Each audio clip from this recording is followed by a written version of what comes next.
Assalamualaikum warahmatullahi wabarakatuh. Perkenalkan, saya Farhan Aprianto dari kelompok 9. Saya sebagai moderator dari kelompok 10 yang mempresentasikan materi norma-norma dalam masyarakat yang beranggotakan Ibnu Sina Fatur, Rista Aprianti, Egi Sheryl Nurhardanti, dan Tirta Rizky Indramuri.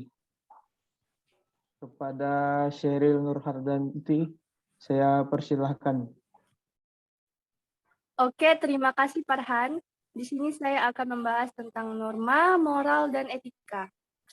Norma sosial adalah kebiasaan umum atau aturan yang menjadi pedoman perilaku yang sudah ada dalam suatu kelompok masyarakat dan memiliki batasan wilayah tertentu. Batas norma sosial adalah perilaku yang pantas bagi suatu kelompok masyarakat, sehingga juga dapat disebut sebagai kaidah sosial atau peraturan sosial.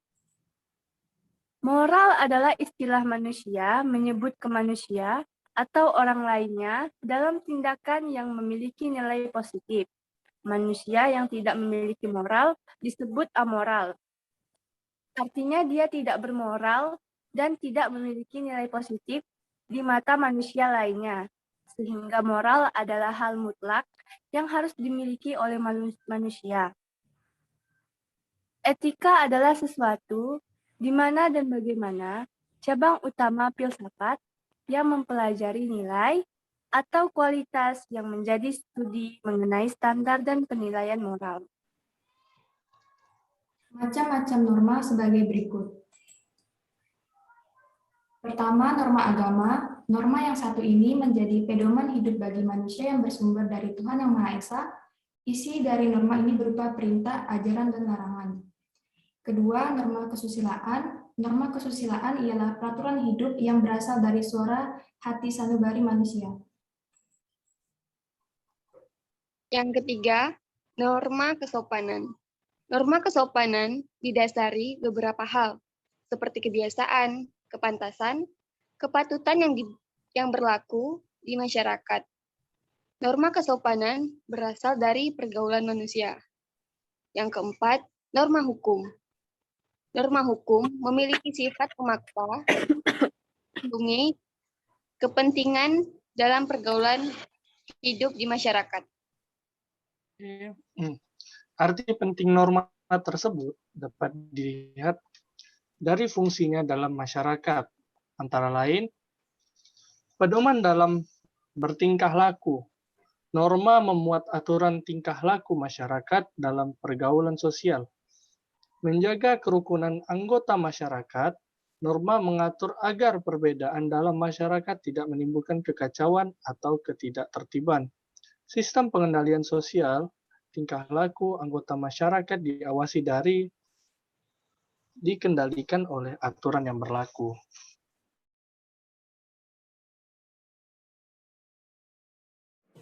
Is, kamu pernah tahu tentang norma kehidupan nggak?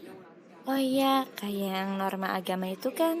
Contohnya saya seorang muslim. Saya harus sholat 5 waktu dalam sehari semalam. Kalau tidak, saya akan mendapatkan dosa. Tapi kalau saya melaksanakan, saya akan mendapatkan pahala. Ada lagi yang kayak taat kepada orang tua itu kan. Kalau kita taat, kita akan mendapatkan pahala. Dan kalau kita tidak taat kepada orang tua, kita akan mendapatkan dosa. Begitu bukan? Iya betul, yang itu.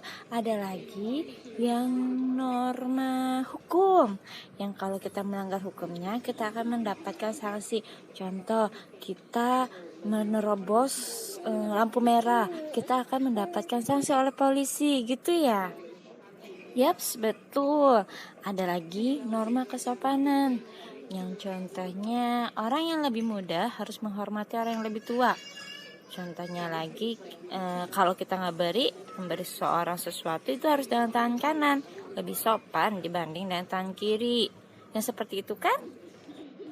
Iya, ada lagi norma kesusilaan, dimana kita tidak boleh bohong, nggak boleh sombong, nggak boleh berkata tidak jujur, nggak boleh khianat. Kalau kita melakukan itu semua, orang akan menjauh dari kita akan dikucilkan di masyarakat.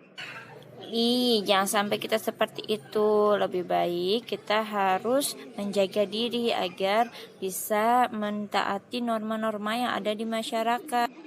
Semoga Allah menjaga kita agar kita selalu dapat menjalankan norma-norma di kehidupan bermasyarakat dengan baik. Amin.